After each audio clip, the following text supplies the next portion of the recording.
Gwyn, Jankum Pog, and Dal get swallowed up by an aquathon. Ensign and Sensia track the Protostar's warp signature. And hot dogs are food fit for a king. Hello, everybody, and welcome to The Seventh Rule with Cirroc, Lofton, and Bonnie Gordon. Hello, everyone. Hello. My name is Ryan T. Husk, and the only hot dogs I eat are vegan hot dogs. And they're okay.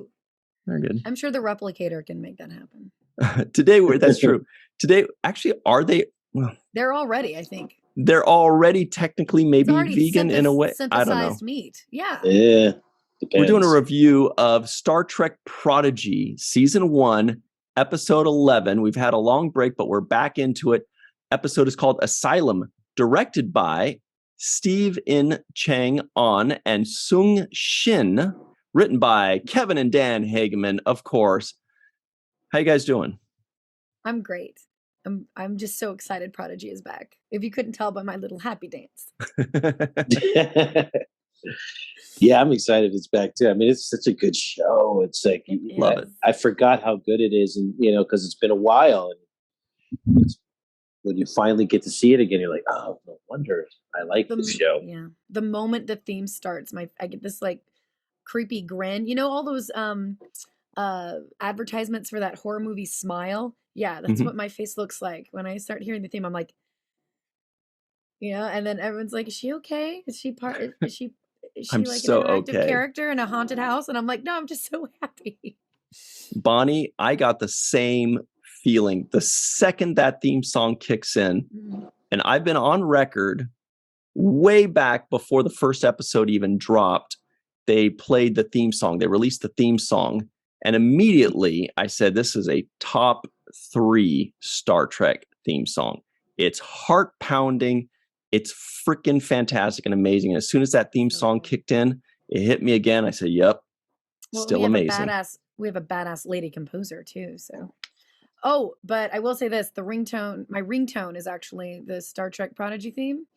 And really? So now I've made the mistake of, now, it's back on. And so last night I was watching the episode as it was dropping and panicked when I heard the theme thinking my phone was ringing. And I was like, I'm an idiot.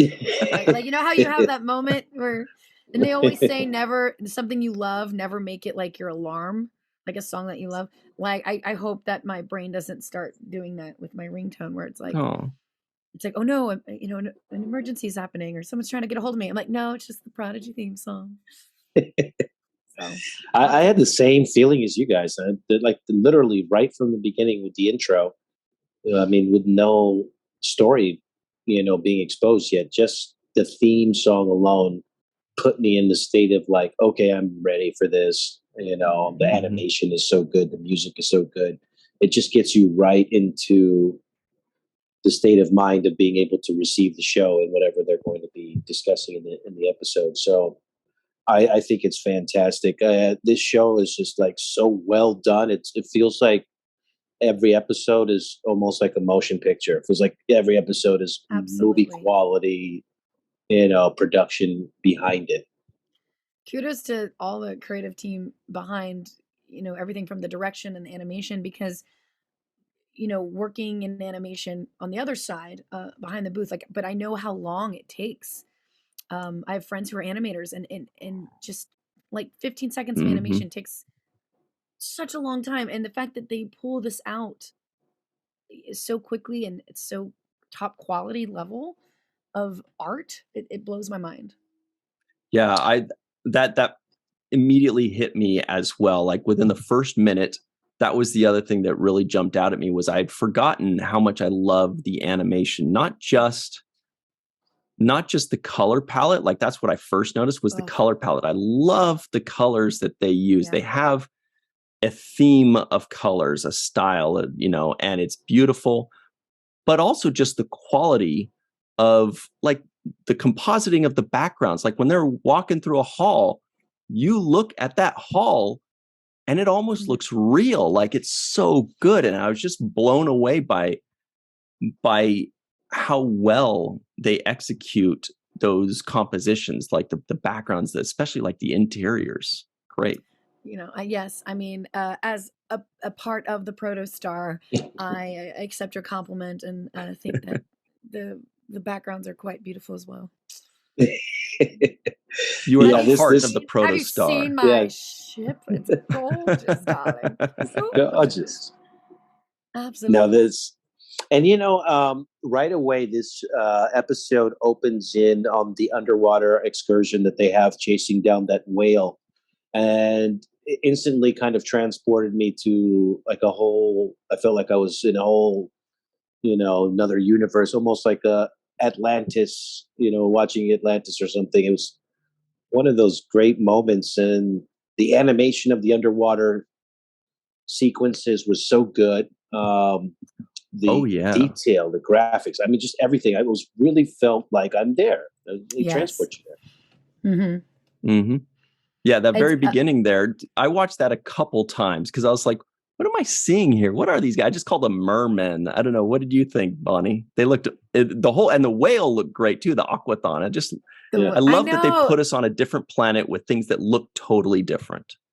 I saw a lot of people on Twitter having it's like an homage almost to Star Trek: A Voyage Home, where it's like they're saving an aquatic creature, like a whale-like creature, and now they're, obviously it's not a whale, but it's like in that vein of them like transporting it onto the ship and then putting it in safer waters. But so it's almost like a little nod to some of the original Trek of A Voyage Home, which is one of my favorite Star Trek movies. So I loved that the little side quest mission that they started the episode with.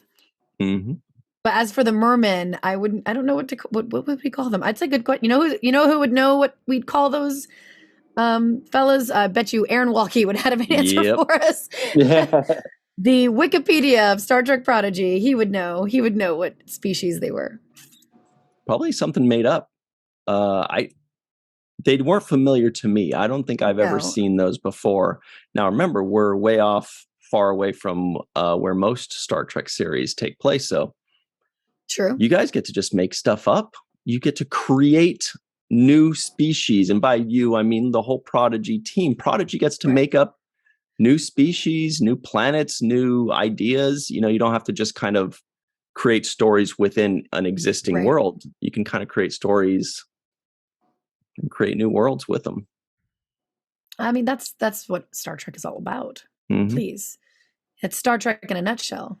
Mm-hmm. Well, what I think they're doing a really good job of, big kudos to Kevin and Dan Hageman for just bringing excellent character development to this show. And one of the things I try to do when I'm watching this is see it through the eyes of a kid. So I'm trying to look at it like, if I was 15 years old and I was watching it, what kind of messages would I get out of it? What kind of lessons do I get out of it? And they're really doing good things for young adults who are trying to discover themselves during this adolescent age that these characters are, right? So you get to see Gwen, for example. She's dealing with her, issue with her dad. Her memory loss. Her memory loss, and she's trying to recover emotionally from the scars and damage that she's been inflicted upon her throughout her upbringing. And so those are real issues that kids have to deal with, whether it's abuse at home, having a parent, having a parent that doesn't care about their future, or has a low expectation of what their kids going to do in life. So I think these are some of the challenges that kids have to deal with as far as, finding their own space in life, dealing with problems, with parental problems or family problems. I love the way they do that. My favorite, one of my favorite moments in this episode, especially, is I'm loving, first of all, just within the first 10 episodes of Prodigy, I'm loving Dal's character growth and his character arc. And, in the beginning, so many people just really despised his character and just thought he was just so cocky and, overconfident and like arrogant. And now he's really starting to, listen to his crew and come to terms with that. But my favorite moment in this episode is that moment that he has with hologram Janeway, where she's putting the comm badge on him and, Mhm. Adjusting his uniform, and, he just gives her a hug, and it just kind of shows the relationship that they've had, and also how, he's never had that kind of parental figure in his life, someone that he could look up to, as well as like feel like cares for him in that way, like a mother would, I would say. So it just kind of shows and it was just so simple, just a simple, scene of her like fixing his badge and adjusting the collar, and then, him giving her a hug. Just a short scene like that gives us so much emotion. And I just loved that scene because it just shows how much Dal is connected with Janeway, and feels that special love from her. Isn't that interesting that you mentioned Dal being like a little arrogant or difficult to like for some people? Oh, he still is, but he's gotten a lot better. But isn't that that does make sense for somebody that's had, difficulty at home or missing parents or something like that? They usually the people with the hardest edge are the ones that are protecting themselves the most for good reason. And those tend to be the people shell that need the most understanding. We need to be a little bit more patient, more understanding with the ones that are acting that way, because they're clearly protecting themselves from some kind of difficulty. And I wonder if that's just kind of, seems like that's going to be his character arc in a lot of ways. He's also a teenager. He's also a teenage boy. I mean, come on, like, yeah. I mean, like I've seen, I remember those years, like it was yesterday, because I'm so young. Glad you guys didn't meet me when I was a teen. I'll tell you that much. But yeah, I remember meeting guys like them, and it's true. Like those are the ones that you need the most understanding, because they're overcompensating by being like overconfident and arrogant and like super short. It's almost like they have to be. Thank you. Yes, exactly. Yeah. It was Dal's defense mechanism. And I do like the scene that you mentioned, Bonnie. I think that stood out to me as my favorite moment in this episode. One of my favorite, but I think the favorite.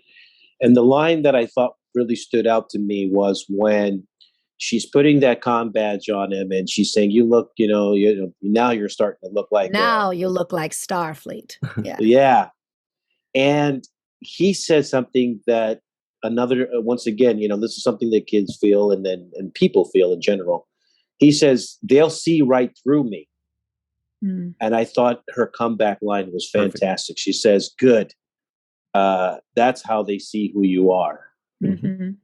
And I thought it was just a good moment, because those are the kinds of moments where you build confidence and you let, you explain as an adult, as a mentor, as a guiding figure in somebody's life, give them the kind of perspective to let people, to help them navigate through situations. And I think that's what hologram Janeway did very well in that moment there. Just gave him some perspective. Like, yeah, they're going to see through you, but that's the good thing. They're going to see who you are, and who you are is somebody that we can cherish and be proud of and appreciate, because we've seen the growth in Dal's character. Yep. And specifically when it comes to his love for Gwen, when she was drowning in that cryogenic chamber type thing, I actually felt myself holding my breath and kind of feeling the intensity of her drowning. Like I was like, oh, I can't even breathe right now watching her drown. And I felt that Dal communicated his concern for her when he tried to save her in that moment, and he's, using the phaser and whatever.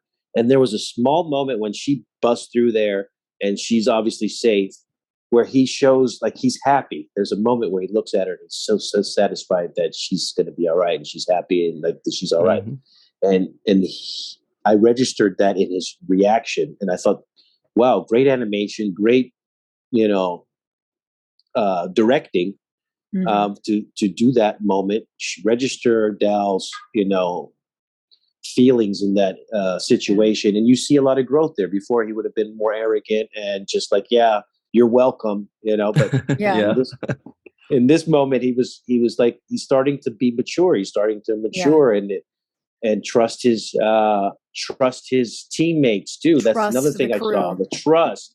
When they asked Rock Talk, like, what's the best way to do this? And they all put it on Rock Talk. they're putting faith in Rock Talk to like figure out. We know do the science. Do the science. Do that science thing you do. What I love about going back to the Janeway Dal scene is when she mentions, sometimes you just have to take a leap of faith. And then later they bring that back and Dal says it to Rock Talk. It's almost like passing it down. Janeway says it to Dal to make him feel more confident and sure of himself. And then Dal says it to Rock Talk. I think Dal says it to Rock Talk. When she's like, but what if I mess it up? What if, and that's what they do. They're literally taking a leap of faith, flying into space, jumping off of this space station. So I thought that was such a cool little seed. Again, it just shows how great Kevin and Dan are at script writing and putting those little nuggets of it's a metaphor for life. Spice in there. It's a kind of instruction guide for navigating through your adolescence. The way that they're talking about these situations, you see that, for example, when they were going through the machine to get their DNA scanned and find out what they were in the database, I thought that was a poignant moment as well. It's like a lot of them know feel what like Murph is. Right. Yes, right. I know. It's Everyone like we are was so burying the excited. lead right now, guys. Yeah. He's a melanoid slime worm. Of course, everybody knew that one. That was one of the most obvious ones. Yes. That was an insult said to Data, I think, in a Next Generation episode or something like that. I'll look it up. Oh, really? Interesting. So it has been talked about before. Yeah, well, they mentioned Aaron Waldke told us that it was, and they've been open that it has been mentioned before. And so when they said it's been mentioned in Star Trek before, that pretty much tells you that it has not been seen. Right. It's just, and that's why for me personally, I was like trying to think of, Tarkalian T and all these little Trekkian names that Cirroc and I are always talking. I went through all of them. I was like, maybe he's a Tarkalian bat or whatever, But it turns out it was a melanoid slime worm. And oh boy, if I check Memory Alpha, their page is probably way more now than it was. Yeah. It's Wesley Crusher in Next Generation that was insulted. I'll just read you the excerpt real quick. While visiting Relva 7 in order to take the Starfleet Academy entrance exam. That's right. Wesley Crusher bumped into a Zaldan named Rondon, and while trying to apologize, was called a melanoid slime worm, among other insulting names. That's it. And that's why they were saying, you guys, it's the most obscure reference. You're never going to get it. It was mentioned once before. That's such a great Easter egg of like, beautiful. That's what I love about Star Trek. Little things like that, where just... I think one person on Twitter got it right. And Aaron Waldke did not confirm it, but now it's, obviously, I've been seeing the exchange of everyone being so excited of now what we know what Murph is. Made me happy. I'll bet you they took a screenshot of that person. They're like, we can't tell that person right now that they got it right, but let's take a screenshot. This aged well. Yes, good job to that person. Yeah, but that actually changes the diss that was levied upon Crusher. It doesn't really hold.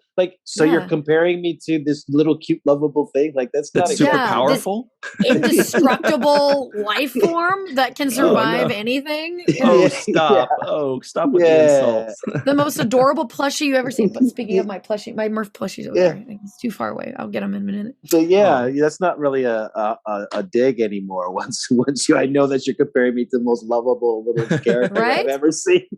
Honestly, like I want to get a shirt that says I want to get that. Like deep down, aren't we all Murphs? Or a shirt that says melanoid slime worm is not an insult. Yeah. I am a melanoid slime worm. Exactly. Slime worms unite. I did also think, by the way, just to jump on what Cirroc was saying earlier, I do think that what Janeway's doing is very good in the way of empowering Dal. Like when she said, that it's good for them to see through him. That's saying, look, you're a good person. You want them to see through you, because he's saying it as if it's a bad thing, and she's saying no. She's giving him confidence. She's giving him, empowering him and saying, look, when they see who you really are, they'll like it. And I also thought it was a good message when they were talking about poachers and preservation of species for kids, because I think it's really important to inform children at a very early age, what we do and why we do it in the way of preserving species, preserving forests, preserving animals, and making certain things illegal. And so I like that. And it wasn't heavy-handed, but it's enough for a conversation like that to open up between a parent and a kid if a kid is curious about that. And it keeps it super simple. Like, hey, these poachers don't know it, but they are eliminating this species, and we need to prevent that from happening. I thought it was great. Eliminating this species that is crucial to their own survival, which is 100%. like, they're just not aware. That's the lesson. Yeah. And they're just not aware, which is, I thought that's another lesson in there. I also like the fact that, like I said, these guys are discovering themselves. We found out that Rock Talk is brick car. I don't know if you knew that. If we knew that already, but they mentioned it. But when he said, "Let me guess, you want to be a rock star," it made us think: is that typical of that species, that they're all rock stars, or no, is he because she's made of rock. Is he just making a dad joke? But I loved her. I want to be a scientist. Yeah, it was so cute. Yes. Oh, speaking of, that was one of my favorite lines to record during that time, because I think the original line was like, there are 196 things but in the booth, I was like, actually, we can't put like a definite number on this because science changes every day. So we changed it to like, there's approximately, so we added the words approximately in there. Right. Exactly. And I think we recorded it a few different times with different numbers, just because I was like, but what about this? What about, like, there are 497 branches of science. So I got to do that a little bit. But what I love about this episode, that maybe people didn't really quite pick up on, but it just makes me really happy, is that, everyone throughout Prodigy so far is like, oh, Bonnie's the voice of the ship computer on the USS Protostar, this and that. I'm also the voice of the computer on the space station, meaning I am a Starfleet computer voice. So that means it's not just the Protostar that I am a voice of, which makes me very excited to say I am actually, like, officially a voice of Starfleet computer stuff. Your voice transcends. It is not just confined the Protostar to one ship. You are the voice. So it just makes me really happy Federation. whenever I got to go in and record that. And I even said, wait a minute, does this mean I'm not just the Protostar? And they're like, yeah. I was like, yes. Brilliant. So I got really excited. Sorry, that was my happy. But I did like that line about 196 and count. I think that was the number. For now or something. It was 196. It was, yeah. There are approximately 196 branches of science. Pretty good at Something like that. Thank you. Actually, speaking of the voices, we found out those 3 new guest star voices that we heard about several months ago or even a year ago. They said Jason Alexander, David Diggs, and Jamila Jamil. Jason Alexander was the voice of Dr. Noom. Was that the Tellarite on Janeway's crew? Because I think these were all Janeway's crew, right? Yes. David Diggs was Commander Titus, who was the tall Andorian, and Jamila Jamil was Ensign Essentia. David Diggs. And what a cool crew. Come on now. And also the voice of the officer, the lone officer on the space station, was voiced by Eric Bauza, which I don't know if you guys know Eric or not. I'm hopefully I said his last name right, but he's fantastic. I worked with him on a show called Mighty Magic Swords, but he is the voice of like Bugs Bunny, Tweety Bird. He does all the new, he does all the new Looney Tune voices. He's incredible. I think he does like Fozzie Bear on some new Muppet stuff. Like, he's so talented. He's pretty much, look him up and you'll realize he's the voice of everything right now. Wow. And he I thought was great as that character as well. But no, he's so talented. Eric can do pretty much any voice. So I think, in fact, the Hagemans tweeted something about how, like, Eric could probably voice every character on the show. No one would blink an eye. He's very, very talented. And I'm lucky to say I knew him when, because I worked with him years ago before he blew up, and now he's the voice of everything. So it's so great to see what an insane career he's had, and then also to say that I got to work with him again. And I was so excited when I saw his name on the call sheet all those many months ago recording this. So yeah, it's really cool. He's very talented. Everyone look him up. I'm gonna praise him. Go Eric. Yeah, I liked when he said, "Are they sending me somewhere worse?" Yeah. Yeah. That always makes me think about like how cruel of Starfleet to have like places in space where they just put one person. I think that's not. I was wondering if that is people volunteer for it. Like because I thought the same thing. I was like, I can't imagine they would subject somebody to that. Somebody might just be like, dude, I don't want to shower. I don't want to talk to people. I just could put me out on that outpost really far, and I'll like push buttons and see aliens every once in a while. Outpost. Lieutenant J.G. Barnes Frex. But honestly, like, isn't that there's like studies about that where it's not psychologically good to be especially not to mention it's like a punishment. Being isolated is one thing, but you're in space. Like your closest neighbor could be light years away. For all you know, like, I don't know. It's not like you can go next door and borrow a cup of sugar. I really feel like maybe they should rethink some of these outposts and put like maybe a few other solitary confinement is literally what we do to people, to prisoners, to punish prisoners. Solitary confinement in which you have to still work. You also have to get work done. But that's like a lot of responsibility to give one person an entire outpost to cover. Like, even if it is a small one, like that's a lot of, I'm sure, like, what if something breaks and he's like, oh, I have to do this, but I also have to do that across the outpost. I have to press that button at the same time as this button. Because, that's how it always is when you're trying to fix something complicated. Like, but it has to be done at the exact same time. Yeah. That's when you No, I thought that was crazy. I mean, you could see how disheveled he looked as soon as they walked in there. Like his shirt was wrinkled and dirty, and like he didn't. He's like, I wasn't expecting company, man. What the hell are you guys doing there? And what kind of alien was that, too? By the way, he was a different kind of alien that I didn't recognize. Yeah. I know it's mentioned. Oh, really? Let us know if we don't get it in the comments below, everybody. Let us know what kind of alien that is. I can't remember off the top of my head. And don't finish the sentence with obviously, Ryan. Actually, Ryan, it's this. Yeah, because I didn't catch. Chakotay got a little cameo in this episode too. Captain Chakotay and Vice Admiral Janeway had some very good moment together. That was awesome.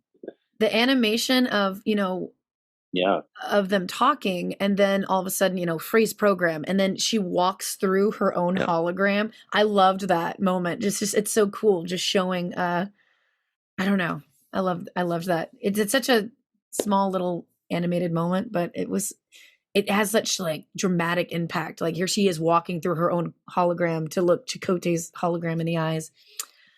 Is this the first time we saw Janeway as herself and not as a hologram? No, I don't think so. I think we've seen her a little bit, right, in like around episode 10, I think it was, with her crew. It was a small clip. Yeah, because we've seen her and her crew, but I think this was the most play that she's gotten for sure. It was like a tag scene, I think, in episode 10. Because we've seen, holographic Janeway a ton, but we also got like the dark holographic Janeway as well. But we got like a tiny little snippet of her and her crew in the past. But this is the most that they've actually had. Like her crew never had any lines, I don't think, until this episode. Yeah, because I was under the impression that her participation in this show was to the capacity of only the hologram Janeway, right? I didn't know that she. That's what they wanted you to think. Also going to be Janeway, right? And basically having a whole storyline looking for Chakotay and all of this stuff. So that's a whole nother story. Like I can see is going to lead us into a bunch of adventures in the upcoming season, the end of this season, and the upcoming second season probably, but it looks promising because, I mean, like I said, watching this episode, it feels like motion picture quality, animation, storytelling. It's just really good. I don't know.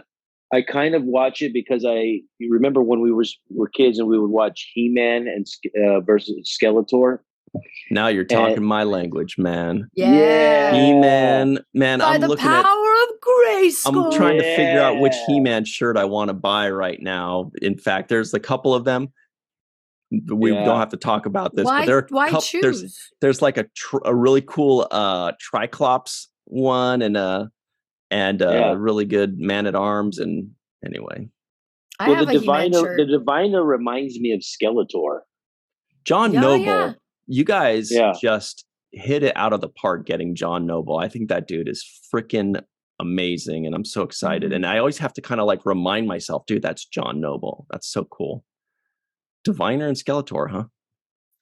Yeah, I remember as a kid watching these He-Man episodes, and I was so like, I really thought they were saving the world, and I thought so much. I was so embedded in the stories of what was going on, and that's how I feel like they're really giving me a little bit of that in this show, but even more. That is so cool, isn't that? I love it. Triclops, okay. I have one with He-Man and like the whole like cast of He-Man and Masters of the Universe, and it says "Made in the '80s." Nice. It's cute. Anyway, sorry, I didn't mean to. Yeah. But sorry. it's just we digress. These are. It's a good when show, you say man. He-Man, I get excited. Yeah, I know. I want to voice a villain, and like Evelyn, I want to be like, yes. You'd be excellent. I love villains. Villains are so fun. But yeah, going off of John Noble, like he's such a good villain voice. Yes. But the problem is that again, the best type of villains are the ones who don't think they're doing wrong. Like they're in the right in their own mind, and you can argue that the Diviner, seeing Starfleet as someone who destroyed his civilization and his species in a way. He thinks he's doing the right thing by destroying Starfleet. So like, you can't help but see like in his mind, Starfleet is the villain, and he's the good guy. Yeah, which makes trying to save his people. Makes you feel so bad for Gwen because she's so conflicted, right? She's like, oh God, she's just so conflicted about trying to do the right thing, but also having been brought up to believe a certain thing and have things forced on her. So it's kind of a real good journey for all of these characters. One thing that I thought of when I was watching it, I thought of The Wizard of Oz, and I thought in The Wizard of Oz, like each one of them has one thing that they're missing, right? The lion, the scarecrow, the Tin Man. They all have like an exceptional skill, but they also have something that they're either courage or the other one, But deep down, they've had it all along, Cirroc. Exactly, and that's what I feel like I'm watching as I'm watching these shows. It's almost Wizard of Oz-ish in the fact that all of them, like you said, Dal started off with the cockiness and the arrogance, and that was his like character flaw basically, and Gwen has to, find her own way and kind of disavow her own upbringing and her own, childhood to some degree. You've got Rock Talk, who's like the strong person, but who's very sensitive and just wants to do science. Yeah, and so they all have this. It's kind of like the Wizard of Oz, and I feel like hologram Janeway is like the Dorothy saying, "Hey, follow me on the yellow brick road, and we'll fix all of these things." And the Federation is the wizard. That's where they're going. They keep hearing all these great things about the Federation and how it's going to be the greatest thing. We just want to get to the Federation. There's no place like the Federation. There's no place like the Federation. Yes. And you got to click your war course 3 times. That's awesome. Yeah. No, I feel like that we're watching a journey of just these kids kind of go through their maturing and finding themselves. A lot of things like with identity issues, people have these kinds of things where they're, they might not know enough about themselves. They may come from a mixed background and they get boxed or categorized in a certain thing, and they want not to be in that category. And so they have to go through this kind of self-reflecting, finding who you are. And I find the characters in this show are really good at dealing with, the kind of complications that come with adolescence when you're trying to discover who you are as a person. And you're going through those identity issues, and you're changing as a person, and your mind is developing, and how you approach things starts to change. And I really see the maturation of these characters as they go on these journeys. They literally went from like they're like a ragtag team of people that just try to get out of jail, that escape captivity. And, right. And this is what they've kind of come up to be somebody where you can respect that they are a crew now, And I find myself wondering if they're going to add one more character, because right now there are 6 of them, right? And really 5 of them plus Murph, right? Murph is Murph is like Toto, Murph is like the. Oh, I guess he is kind of like the pet. It's like an and a half, because it's, he doesn't really contribute much to the conversation. The indestructible Toto. Yeah. Yeah. And so I always wonder, as soon as by the second or third episode, I always wondered, are they going to end up picking one more character up along the way? Maybe not. That's just, where my mind goes, is I'm wondering if there's going to be one more that's going to come at some point. I think that would be cool. They don't need to do it anytime terribly soon, because they're still establishing these characters, so they don't really need to throw in anything new. Plus, we have holographic Janeway, we have real Janeway and Chakotay that we're clearly going to see real Chakotay beyond just a hologram at some point, because Janeway's going to find him. Now there's 2 different stories happening, because now you have their story with the Protostar, and now we're having Admiral Janeway and her crew, and they just found the Diviner. So now it's like, now it's like almost like 2 parallel stories. Like, where are they going to meet is the question. Because now obviously you have hologram Janeway and Admiral Vice Janeway, and each one is going to have their own crew, their own storyline, their own thing. So now it's like, now I'm excited to see, as the further episodes go, the story that gets told on both sides.